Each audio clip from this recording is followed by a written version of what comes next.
बिस्मिल्लाहिर्रहमानिर्रहीम। अस्सलाम वालेकुम डियर स्टूडेंट्स। आज हम यूनिट नंबर 4 जिसका टाइटल है वर्क एंड एनर्जी, उसकी एग्जाम्पल और असाइनमेंट को सॉल्व करेंगे।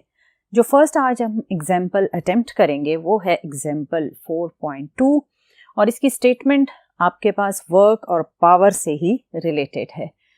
स्टेटमेंट कुछ इस तरह से है, find the work required to lift a mass 5 tons to a height of 30 metre. यानी फर्स्ट पार्ट में आपने वो वर्क डन कैलकुलेट करना है जो यूज होगा in lifting a mass of 5 tons. कितनी हाइट तक आपने उसे लिफ्ट करना है? 30 मीटर की हाइट तक। यानी इस हाइट तक अगर आप 5 टन्स को लिफ्ट करते हैं तो आपने कितना वर्क परफॉर्म किया, पहले आपने ये कैलकुलेट करना है। फिर आपने ये कैलकुलेट करना है कि if this is done in 2 minutes what power is being used. यानी अगर आपने 5 टन्स को 30 मिनट्स तक मूव किया और इस सारे काम को आपने 2 मिनट्स में परफॉर्म किया तो फिर कितनी पावर यूज होगी, यानी रेट ऑफ डूइंग वर्क जिसे आप पावर कहते हैं, वो कितनी इस सिचुएशन में यूज हुई होगी वो आपने कैलकुलेट करना है। इस सिचुएशन में जो आपको डेटा गिवन है उसमें आपके पास है मैस 5 टन्स। टन्स को आप ऑब्वियसली किलोग्राम एसआई यूनिट में कन्वर्ट करेंगे और इसके लिए आप यूज करेंगे 1 टन किसके इक्वल होता है जी? 1000 किलोग्राम के इक्वल होता है 1 टन। सो आपने अगर 5 टन्स को किलोग्राम्स में कन्वर्ट करना है तो आप सिंपली 5 को 1000 से मल्टीप्लाई कर देंगे तो इट विल बी 5000 किलोग्राम्स। आपने जितनी हाइट तक इस मैस को लिफ्ट करना है वो हाइट है 30 मीटर और जो टाइम आप इस लिफ्टिंग में कंज्यूम करेंगे वो टाइम है 2 मिनट्स का। उसे भी आप सेकंड्स में कन्वर्ट करेंगे, उसके लिए आप 2 को 60 से मल्टीप्लाई कर दें तो इट विल बी 120 सेकंड्स।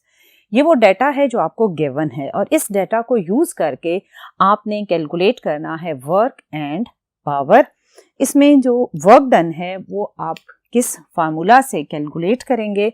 उसके लिए आपको मालूम है कि वर्क डन होता है F.D। यहाँ पर जो आप फोर्स अप्लाई करेंगे वो obviously weight of the object के इक्वल होगी और जो डिस्टेंस कवर होगा वो ऑब्वियसली हाइट के इक्वल होगा। सो यहाँ पर आप जो वर्क का फार्मूला बेसिकली यूज करेंगे वो होगा mgh। मैस कितना है जिसे आपने टन से किलोग्राम में कन्वर्ट किया था? वो मैस था 5000 और ग्रेविटी आपके पास है 9.8 और हाइट इसमें जो आपने डिस्टेंस की फॉर्म में कवर की वो है 30 मीटर। इस सारे फैक्टर को जब आप मल्टीप्लाई करेंगे तो आंसर आएगा 1470,000 joules, which means 14,70,000 joule work perform होगा in lifting a mass of 5000 kilogram to a height of 30 metre. यह आपके पास वर्क डन की वैल्यू है। अब आपने कैलकुलेट करना है जो सेकंड फैक्टर वो है पावर का। ऑब्वियसली पावर होता है रेट ऑफ डूइंग वर्क, यानी आप किस रेट के साथ वर्क परफॉर्म कर रहे हैं। तो यही वर्क की वैल्यू आप पावर में यूज करेंगे along with the time which is 120 seconds. So जब आप पावर का फार्मूला यूज करेंगे तो पावर होता है वर्क डिवाइडेड बाय टाइम। अभी आपने पार्ट जो इसका फर्स्ट पार्ट था उसमें ये वर्क की वैल्यू कैलकुलेट की।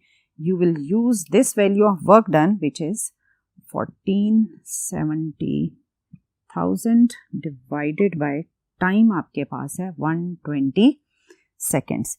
अब जब आप इन दो फैक्टर्स को डिवाइड करेंगे तो आपके पास पावर आएगा 12,250 वॉट। सो ये एक सिंपल सा न्यूमेरिकल था जिसमें आपने सिंपली वर्क और पावर की वैल्यू को कैलकुलेट किया। अब मूव करते हैं नेक्स्ट बोर्ड पर और देखते हैं कि असाइनमेंट नंबर 4.1 की स्टेटमेंट क्या है।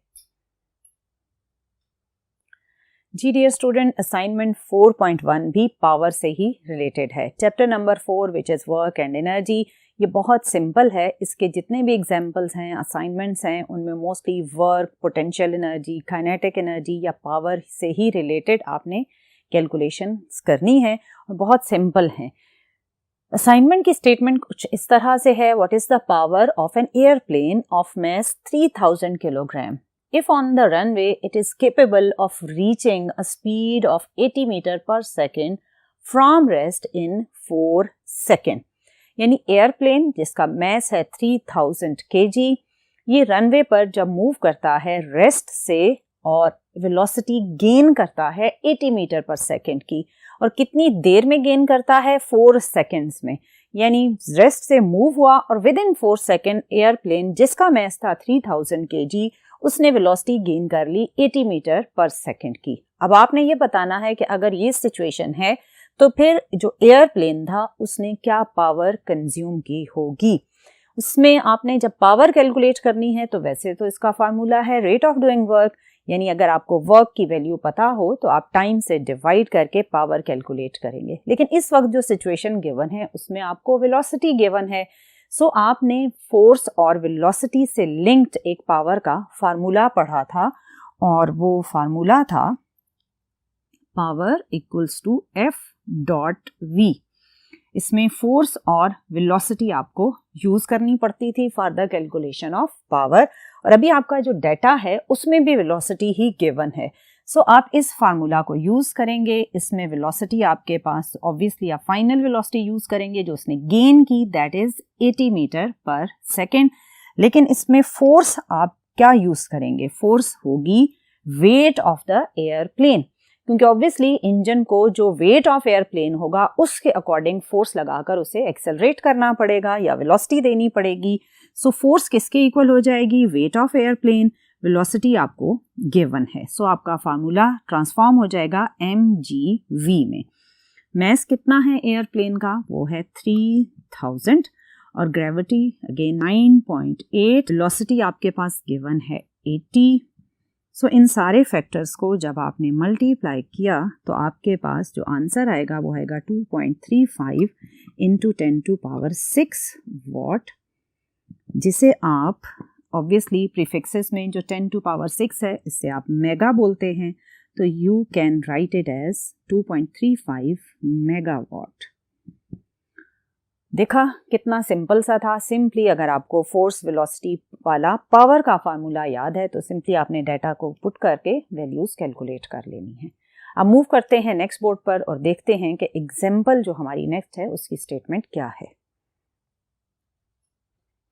जी डियर स्टूडेंट, एग्जाम्पल है हमारी 4.3 और ये एफिशिएंसी से रिलेटेड है। आपको याद दिलाऊं कि एफिशिएंसी होता है output work divided by input work, यानी कोई भी पर्सन या कोई भी मशीन कितनी एफिशिएंट है by using input and converting it into output. इस वक्त सिचुएशन में आपको एक मशीन ही गिवन है और उसमें कहा गया है अ machine needed 1000 joule of energy to raise a 10 kg block at a distance of 6 meter. What is the machine efficiency? इसमें आपको जो 1000 joule work given है ये obviously input work होगा जो मशीन को required होगा, और इस input work को use करके मशीन क्या करेगी? मशीन करेगी जी 10 kg का एक ब्लॉक है उसे 6 मीटर की हाइट तक वो रेज कर लेगी। सो इसमें आपके पास जो आउटपुट होगी वो आप कैलकुलेट करेंगे 10 kg और 6 मीटर को यूज करके, और इनपुट वर्क में आपके पास जो वैल्यू है वो है 1000 जूल। सो इसमें अगर आप डाटा नोट करें तो इनपुट वर्क है 1000 जूल, मैस जिसको आपने लिफ्ट किया या मशीन ने लिफ्ट किया वो था 10 kg, और कितनी हाइट तक लिफ्ट किया जी? वो है 6 metre.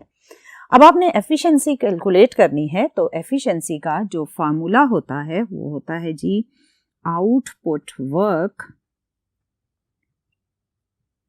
divided by input work,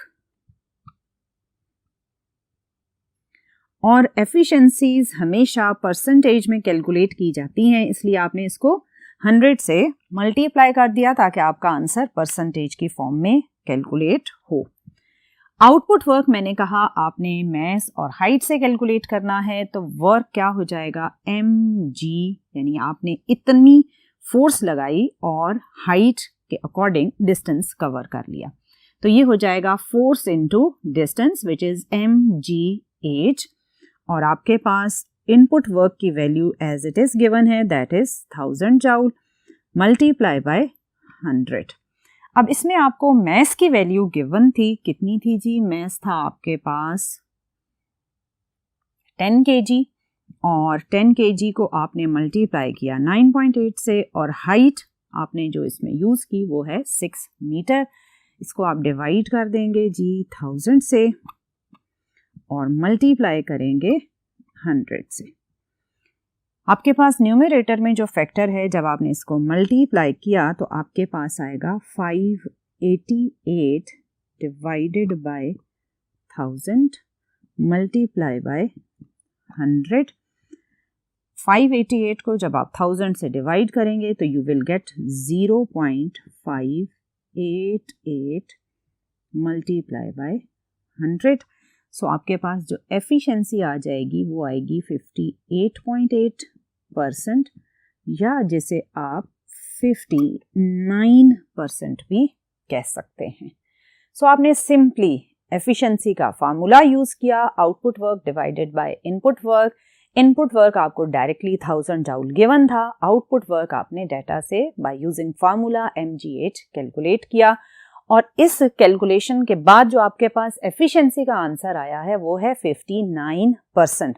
यानी वो मशीन जो इस इनपुट वर्क से आउटपुट जनरेट कर रही थी उसकी एफिशिएंसी है 59%। सो डियर स्टूडेंट, ये थे आज के 3 न्यूमेरिकल प्रॉब्लम्स। इंशाल्लाह आने वाले लेक्चर में मजीद डिफरेंट कॉन्सेप्ट्स के साथ मुलाकात करेंगे। टिल नेक्स्ट लेक्चर, अल्लाह हाफिज।